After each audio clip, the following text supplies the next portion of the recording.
Assim marbe de aga. Plus une personne a des biens, il a de l'argent, il a des voitures, il a des maisons, il a des... Qu'est-ce qu'il a encore? Et plus il a des soucis.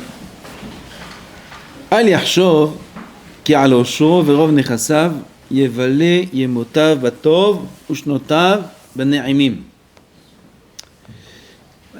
L'inverse de ce qu'on croit. Qu'est-ce qu'on croit? Que si un homme il a des biens, il a de l'argent, il a une bonne parnassa, alors il aura une bonne vie. Comme ça on croit. On est sûr même. Yehuda il est sûr. Que si jamais on a une bonne parnassa, alors on a une bonne vie. Et si on a encore une meilleure parnassa, alors on a encore une meilleure vie. Az Rabbeinu Yonah il vient, en vérité c'est Rabban Gamliel Mizaya.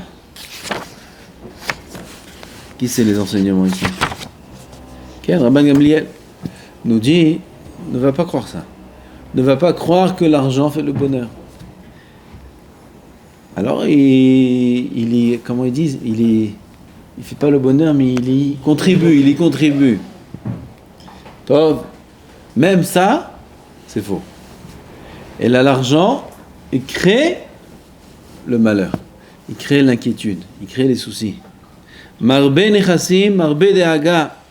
Al yachshov ki al oshro verov nechasav yevale yemotav batov ushnotav bene'imim.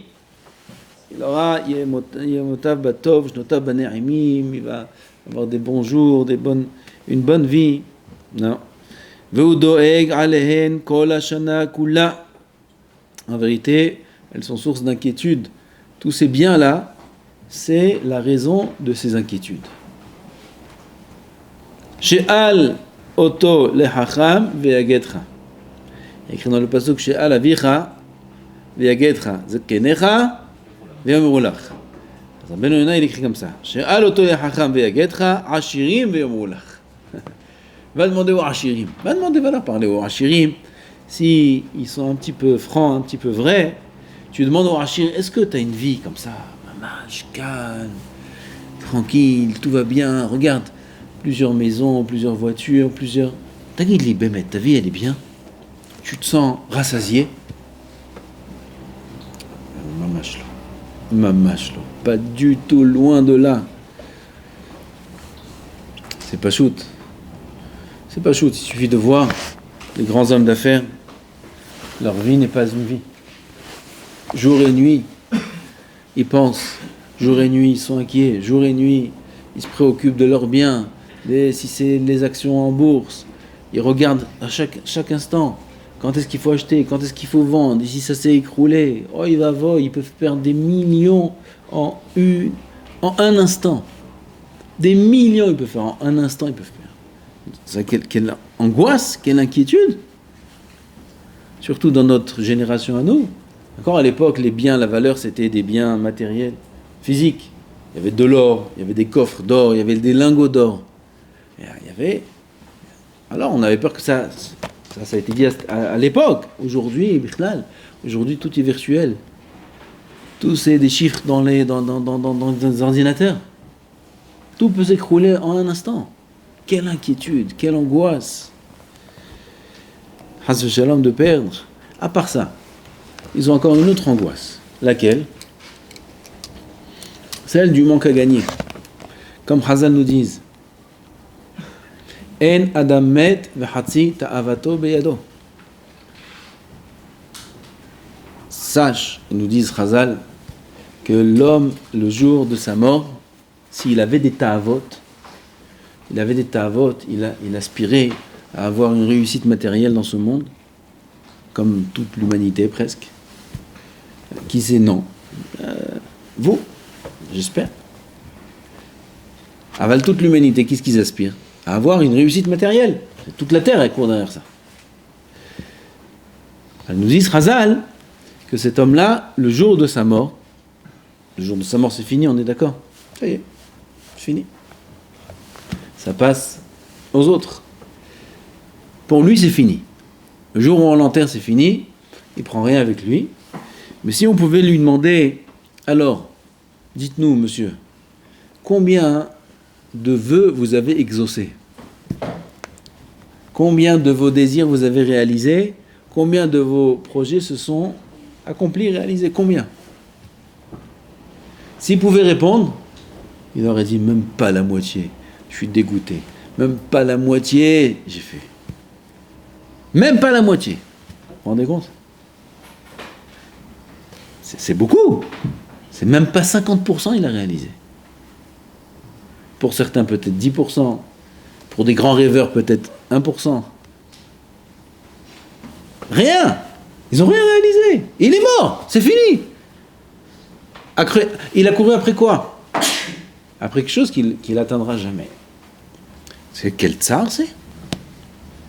Ça veut dire de son vivant, il attendait quand est-ce qu'il va accomplir et réaliser la deuxième moitié, un peu plus, de ses désirs, de ses ambitions, de ses projets. Quand est-ce qu'il va les réaliser? Jamais. Et dans la même lancée, Chazal disent Yesh lo mané, rotse 200, yesh lo 200, rotse 400. Il a 100, il veut 200. Il a 200, il veut 400. Et là, on a dit plusieurs fois déjà la Kushia du Maram Shif. C'est une contradiction. Parce que si tu dis que quand il a 100, il veut 200, alors il a réalisé la moitié. On est d'accord? Parce que quand il a 100, il veut 200. Alors 100, il a. Donc 50%, il a réalisé. Et dans la Récha, juste avant, tu dis quoi? Qu'il n'a pas réalisé la moitié de ses désirs le jour de sa mort. C'est une contradiction? Oui ou non? Qu'est-ce qu'il répond le Maram Shif? Quand on a dit quand il a 100, il veut 200, Kavana, il veut encore 200. Combien il a réalisé? Un tiers. Heureusement qu'on a des... Azma, Behemet, un homme, combien il a réalisé dans sa vie? Pas 49%. 33%. Il manque 77% de ses... Ça, c'est ce que Chazal nous dit de manière claire au niveau de toute la poursuite matérielle de l'homme sur terre. Tout ce qu'il espère avoir en bien matériel, tout ce qu'il espère avoir en parnassa, il va faire des études misken. Pourquoi ils vont faire des études? Pourquoi? 7 ans, 6 ans, 5 ans, maths sup, maths zé, chacun, l'autre il va faire comptable, l'autre il va faire expert comptable. Misken. Combien d'années, expert comptable? Non, ma pitom 6. Ma 6. 9, moi je me rappelle 9 minimum. Expert comptable, 9 ans. 9 ans il va être dans les études, misken, 9 ans dans les études. Pourquoi faire? Pourquoi faire? Quoi rien? Pour gagner de l'argent, quoi rien. Toi, t'es un tête sadique kadosh, toi. T'es une grande sadique, toi. Non, mais après, il va gagner. Il va bien gagner, Nchon. Il va gagner beaucoup. Il y en a, ils font des hautes études, ils vont gagner beaucoup après. Ils vont sortir de leurs études au bout de 10 ans, 12 ans. Là, il est comme un cardiologue. Ah, cardiologue. 13 ans. 13 ans d'études, cardiologue. Comme ça, c'était à l'époque. Je ne sais pas aujourd'hui combien c'est, mais 13 ans d'études. 13 ans. Il est vieux. 13 ans. Comme il est sorti cardiologue, il va commencer à 10 000 euros par mois. À l'âge de 60 ans, il aura 50 000 euros par mois. Mais lui-même, il commence à avoir des problèmes du cœur. À 60 ans, il y a des problèmes qui commencent à apparaître. Il a déjà un pied dans la tombe. Il commence à profiter de la vie, d'amortir ses 13 ans d'études.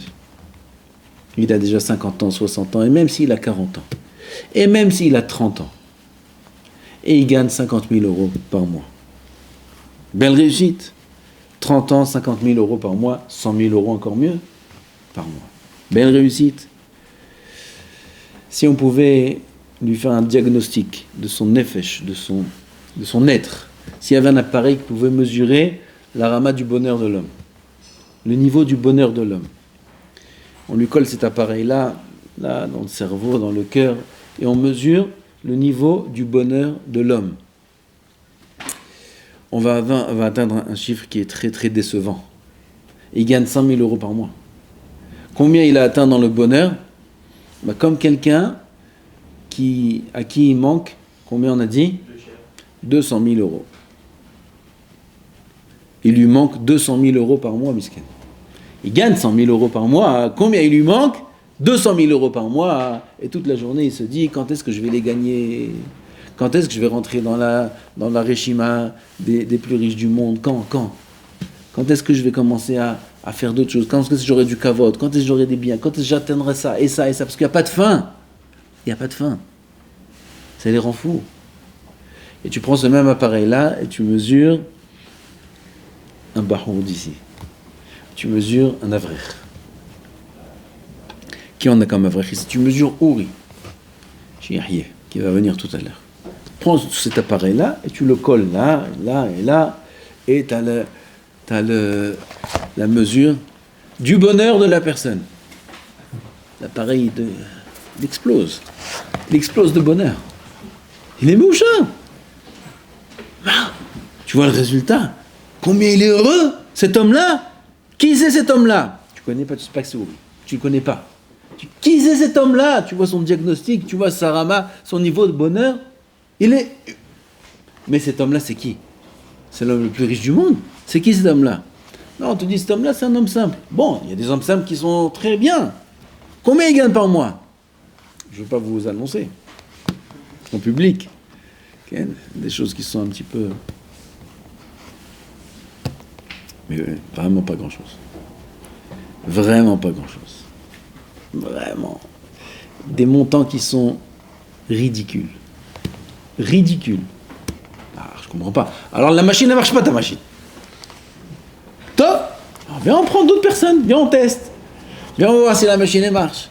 Prends le tel riche, tout le monde le connaît. Tout le monde le connaît celui-là. Ken. Prends le grand chanteur. Tout le monde le connaît. T'as les chanteurs, c'est des mahbouls, tout le monde, c'est ça. Prends pas chanteur. Chanteur, c'est Azov, c'est un domaine qui sont fous là-bas. Ils sont tous tristes. Tout le monde pleure là-bas. Tout le monde. Regarde leurs chansons. Prends un grand sportif. Prends des grandes stars, des grandes mesures. Vas-y, un par un, Tim Dot. Un par un. Tu vois le numéro? Minan. L'autre il est triste, l'autre il est pas sa mère. Makara, t'as plein d'argent, t'as plein de... Oui, mais ma vie elle est comme ça. Oui, mais il me manque ci, oui, il me manque ça. Mais j'aurais tellement aimé être comme ci, j'aurais tellement aimé être comme ça, j'aurais tellement voulu ci, j'aurais tellement voulu ça. Et puis Fadaï, Hazal, ils nous ont classé l'affaire déjà depuis le début. Et je l'ai mané, c'est ma taille. Mais, un tiers tu attends. Maintenant, prends les avrichim. Va prendre des avrichim. Va là-bas au collège en face là. Rien qui rigolent tous là, toute la journée. Vous les voyez? Ils sont tous mehim, toujours. Ils sont tous mehim. Tu mesures. Tu vois l'autre là comme ça. 100 sur 100. L'autre, sa mère. Makara. Là, pourquoi ils sont smehim? C'est qui ces gens-là? Quel rôle ils ont dans ce monde-là? Rien. Kloum. Ils étudient la Torah. Comment ils sont tellement smehim? Comment ils gagnent pas d'argent, ils sont smehim? C'est bidou. Qui a noté? Plus un homme fuit le matériel, et plus il a un bonheur, parce que le bonheur c'est spirituel. Le bonheur n'est pas matériel. Le bonheur c'est une valeur spirituelle. Et plus on fuit le matériel, et plus on laisse place au bonheur. Un homme il peut être émerveillé de choses très simples. Quelqu'un, on croit dans ce monde qui a besoin de faire de grandes choses, de grands plaisirs, pour pouvoir tirer du plaisir. Il faut faire ça, il faut aller là, il faut faire... Je vous ai raconté une fois l'histoire avec les enfants. Les enfants, il y a des parents qui croient qu'il faut leur acheter des jeux qui coûtent très cher, très sophistiqués. Mais en vérité, un enfant, il peut jouer avec des gar'inim de pêche. Comment ça s'appelle les gar'inim? Des noyaux de pêche. Adjouim, hein? Gogoïm, adjouim. Avec des billes. Un homme, il peut être très très saméach avec un krembo. Et maintenant, allez avec krembo. Krembo. Time krembo. Parce que t'en as trop mangé. מצוין, איזה תענוג, איזה כיף.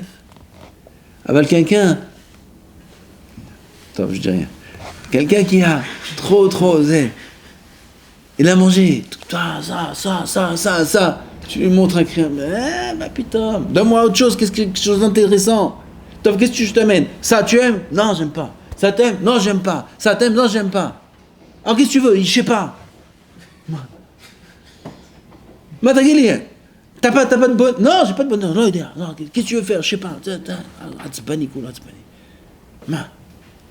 Ça, c'est quelqu'un qui cherche trop la gashmiout. Alors, il n'y a rien qui peut lui procurer du plaisir dans ce monde. Avec quelqu'un qui est rouhani, tu l'emmènes à la mer.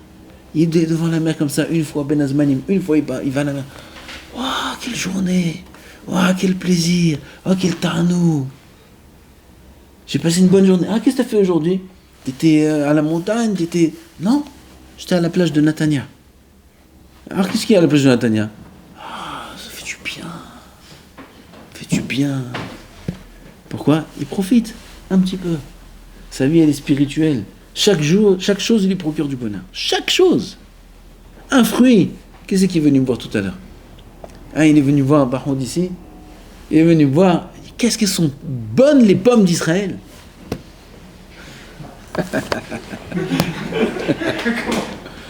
Qu'est-ce que j'ai aimé cette phrase-là. Qu'est-ce qu'elles sont bonnes les pommes d'Israël? Je t'abarre chez moi. Il y a des gens aujourd'hui qui ont un plaisir d'une pomme. Vadaï. Une pomme, c'est un homme.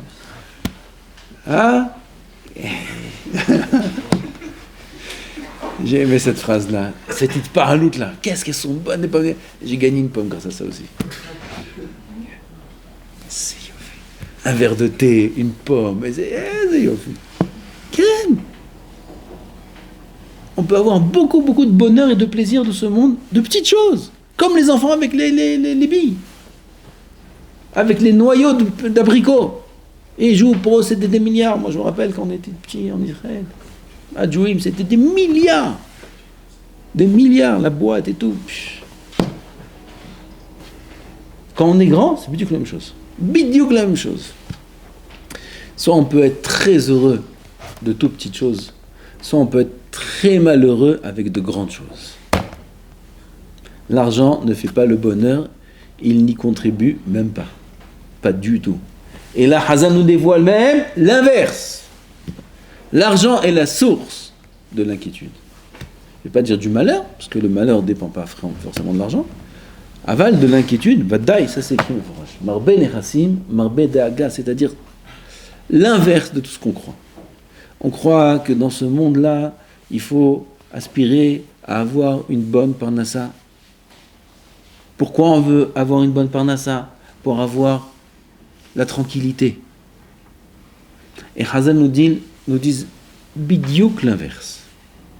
Plus tu vas avoir une bonne parnassa, et moins tu vas trouver de tranquillité. Plus il y a de l'argent, plus il y a de l'inquiétude.